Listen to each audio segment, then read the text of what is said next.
پاکستانی روپیہ کہ جسے اس وقت جنوبی ایشیا کی سب سے کمزور کرنسی بنا دیا گیا ہے۔ آخر جو روپیہ ہے وہ ڈالر کے مقابلے میں کیوں مسلسل دباؤ کا شکار ہے؟ کیا وجہ ہے کہ گزشتہ 10 روز میں روپیہ جو ہے ڈالر کے مقابلے میں یکدم 164 سے لڑک کر 168 کے ہیر پھیر میں آ گیا ہے؟ اس سے پہلے اسی سال ہم دیکھتے ہیں ناظرین کہ مارچ میں روپیہ جو ہے وہ ڈالر کے مقابلے میں 154 کی سطح سے پھسل کر ایک جھٹکے میں 170 پر جا پہنچا تھا۔ اچھا، مارچ میں جو روپے کا تیزی سے کمزور ہونا ہے وہ سمجھ میں آتا ہے، کیونکہ اس وقت جو ہے عارضی سرمایہ کاروں نے اسٹیٹ بینک آف پاکستان کے جو قلیل مدتی پیپرز ہیں اس میں سے اپنا پیسہ جو ہے وہ ایک دم نکالا تھا۔ چلیں، مارچ میں جو ہوا سو ہوا، لیکن جولائی میں ایسا کیا ہو گیا کہ روپیہ جو ہے ایک مرتبہ پھر دباؤ کا شکار ہے۔ فی الوقت ڈالر کی طلب جو ہے مارکیٹ میں ویسی نہیں جیسی عام حالات میں ہوتی ہے۔ پاکستانی درآمدات میں کمی ہوئی ہے، کرونا وائرس کی وجہ سے جو ہے معاشی سرگرمیاں سست ہیں، بیرون ملک سفر کم ہو رہا ہے، اور اس سال حج پر بھی جو ہے پاکستانی نہیں جا پا رہے۔ اچھا، دوسری طرف ہم دیکھتے ہیں کہ بیرون ملک سے جو آنے والی ترسیلات ہیں اس میں اضافہ ہوا ہے، یعنی کہ طلب کم ہے اور رسد جو ہے ڈالر کی زیادہ ہے۔ پھر کیا وجہ ہے کہ مقامی کرنسی کی جو کشتی ہے وہ ڈاواں ڈول ہے؟ روپے کی قدر کے حوالے سے مسلسل جو ہے غیر یقینی صورتحال کا معیشت پہ کیا اثرات ہوں گے؟ روپے کی قدر جو ہے کہیں مستحکم ہوگی کہ نہیں، یا مسلسل یہ ہمیں دھڑکا لگا رہے گا کہ نہ جانے کل کیا ہو جائے؟ اس معاملے میں اسٹیٹ بینک آف پاکستان کا کردار جو ہے وہ کیا تسلی بخش ہے؟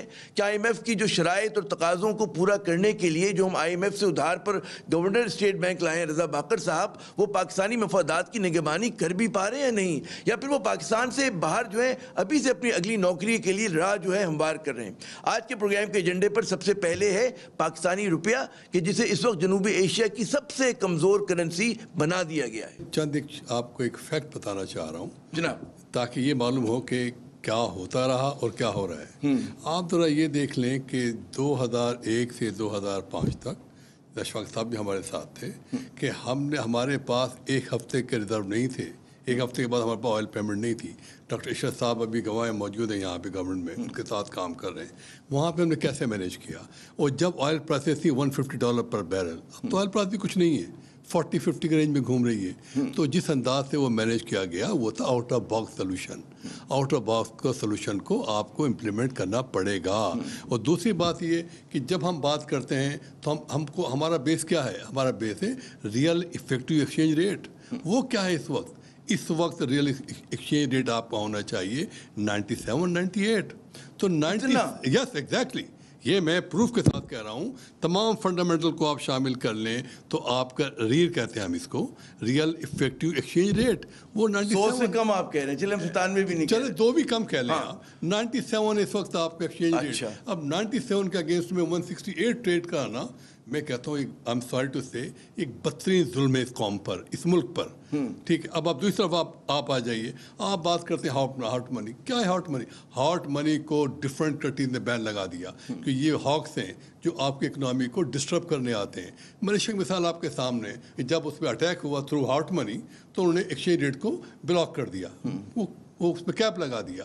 ہم کسی قابل ہی نہیں ہیں، آخر کوئی کہاں جا کے بات رکے گی؟ تو یہ اتنی پازیٹیو فگر کے باوجود 168 پلس میں لے کے جانا ایک زیادتی ہے۔ یہ جو بات ہو رہی ہے نا کہ جو ہم سنتے ہیں، پڑھا ہے ہم نے رضا باقر صاحب کے متعلق کہ بڑا کہتے ہیں بیرون ملک سے ٹاپ یونیورسٹی سے انہوں نے پڑھا ہے، 18-20 برس جو ہے آئی ایم ایف کی خدمت کی ہے انہوں نے۔ پھر ہم دیکھتے ہیں کہ جی ان کا جو پورا زور رہا ہے کہ انٹرسٹ ریٹ ہائی ہوں، اور اس کے ساتھ ساتھ جو ہے آپ کی جو کرنسی جو ہے وولٹائل، مطلب اس کے اندر انڈر پریشر رہی ہے نا۔ ساؤتھ ایشیا کی کمزور ترین کرنسی بن گئی ہے پاکستان کی۔ تو کیا اس کا، جس طرح بھی ڈاکٹر صاحب کا انالیسس تھا، ظفر شیخ صاحب کا، آپ کس طرح سے دیکھ رہے ہیں اس چیز کو؟ دیکھیں، بات یہ ہے کہ جہاں تک گورنر کا تعلق ہے، اچھی یونیورسٹی سے بالکل پڑھا ہوگا انہوں نے، لیکن کوئی نئی چیز نہیں، ہم نے بھی ان سے زیادہ بہتر اچھی یونیورسٹی سے پڑھا ہوا ہے، لیکن ہم شو باز نہیں کرتے۔ دوسری چیز یہ ہے کہ وہ بچے تھے آئی ایم ایف میں، he was only a division chief. اگر میں پاکستان کے زبان میں سمجھاؤں تو he was a deputy secretary in the ministry of finance rank کے تھے۔ ٹھیک ہے، اس کو ہم نے لا کے گورنر بنا دیا سینٹرل بینک کا، ٹھیک ہے نا۔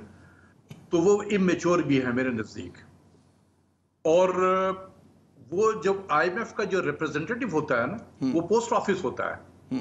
تو اس سے پہلے بھی جہاں سے آئے تھے ایجپٹ سے، وہاں بھی پوسٹ آفس والی نوکری کر رہے تھے، اور یہاں لا کے یہاں پر ہم نے گورنر بنا دیا ان کو، پوسٹ آفس کی نوکری سے گورنر بن گئے۔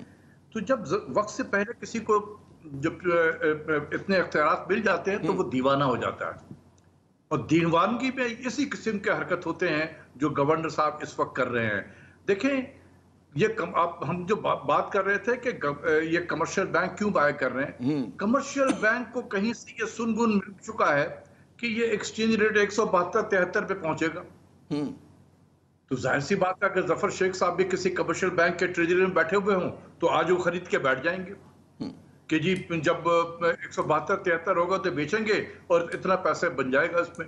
ہمارا جو ہے دنیا سے سول نرالا بالکل الٹے جا رہے ہیں. دنیا میں ڈالر جو ہے بقول ان کے کمزور ہو رہے ہیں، ہمارے یہاں مضبوط ہو رہے ہیں. دوسرے انہوں نے کہا کوئی اور جو خریدار نہیں ہے، بینکس خرید رہے ہیں. بینکس کیوں خرید رہے ہیں؟